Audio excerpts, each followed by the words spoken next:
Halo guys, assalamualaikum warahmatullahi wabarakatuh. Gimana, masih di rumah aja? Syukurlah kalau kalian masih di rumah aja. Hari ini masih seperti rutinitas seperti biasa, yaitu mengerjakan script suite.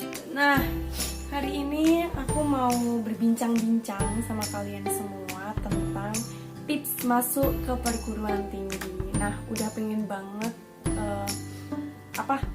cerita perihal ini dari dulu waktu maba, tapi baru kesampaian di semester 8. Hello, lo kemana aja?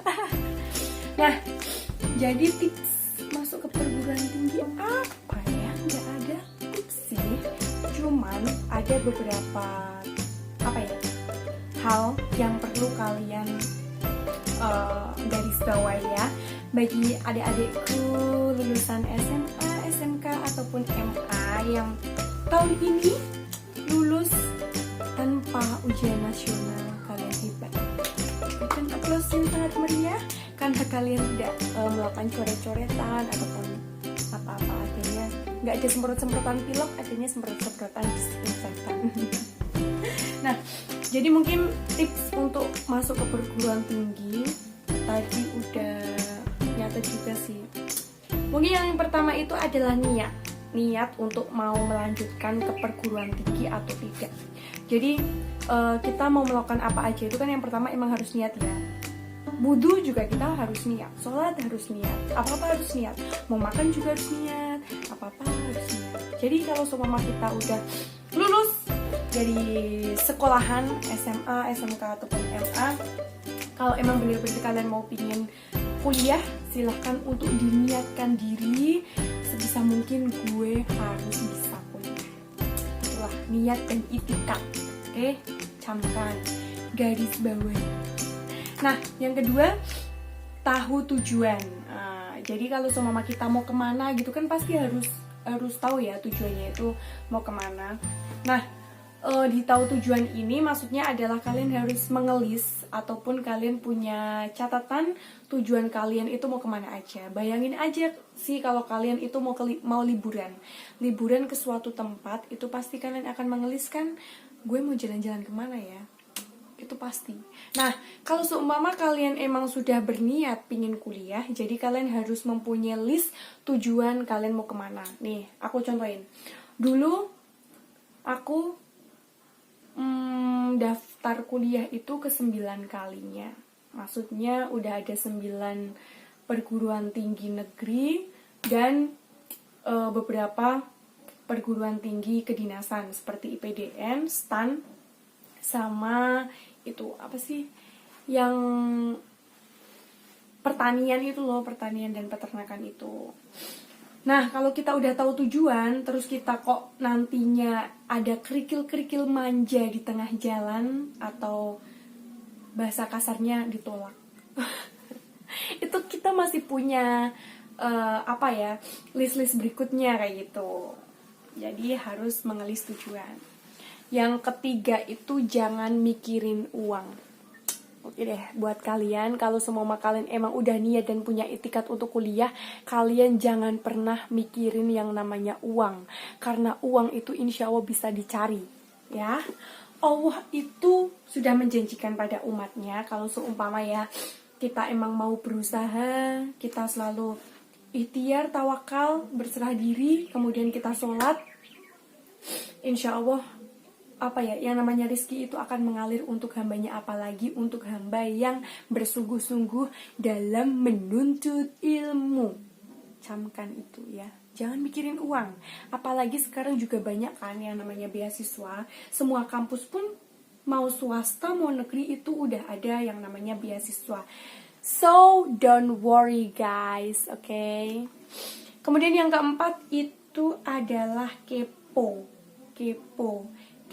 buat cari tahu semuanya terkait tujuan kamu. Nah, jadi kepo ini maksudnya gini, misalkan nih kamu mau ke perguruan tinggi negeri A, untuk masuk ke situ itu kan kalian harus kepo ya, gimana caranya kalian masuk, jalur apa aja yang harus kalian tempuh. Ini di luar SNPTN sama SB ya. Misalkan kalian mau ujian mandiri dan lain sebagainya, itu kan harus kepo mengenai universitas yang kita tuju.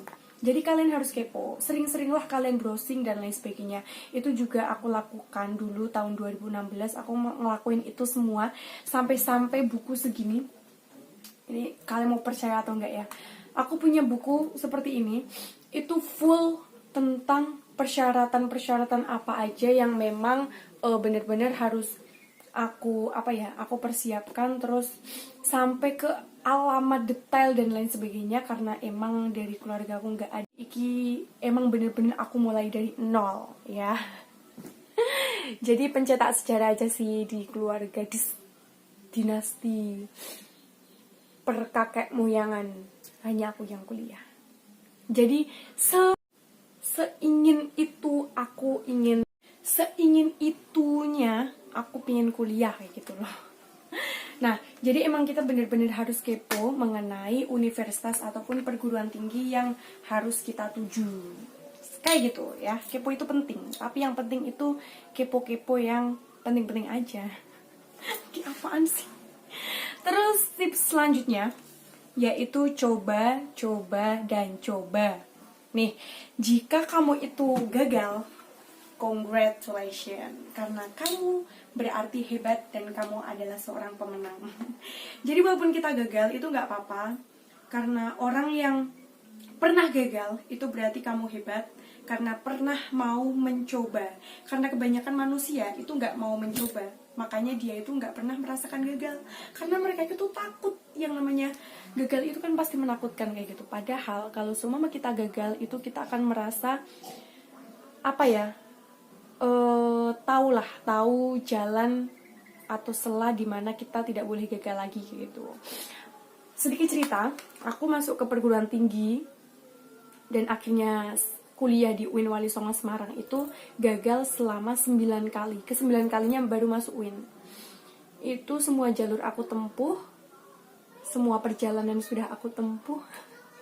Pokoknya pengalamannya banyak banget. Itu luar biasa, itu akan menjadi experience of my life, because the best teacher of the experience, itu manjur banget sih, emang bener-bener manjur. Terus yang keenam itu capek boleh, tapi ngeluh jangan. Kok ngeluh jangan? Capek boleh, ngeluh nggak apa-apa, yang penting nyerah jangan pernah kalian yang namanya menyerah. Kalau gagal, coba dan coba terus. Jangan pernah putus asa, jangan pernah menyerah, karena Allah tidak suka orang-orang yang putus asa. Jadi harus keep fighting ya. Kita harus mempertahankan keinginan kita, cita-cita kita. Insya Allah semua itu akan ada jalan. Yakin itu. Nah, untuk tips selanjutnya ada fokus apa yang telah kamu planningkan sebelumnya. Jadi kerikil-kerikil manjalita itu pasti sudah ada. Jadi kamu emang harus bener fokus, harus bener-bener tangguh. Sekuat apapun badai yang menerjang kamu pasti bisa melampauinya ya. Ini memang sih bener banget sih.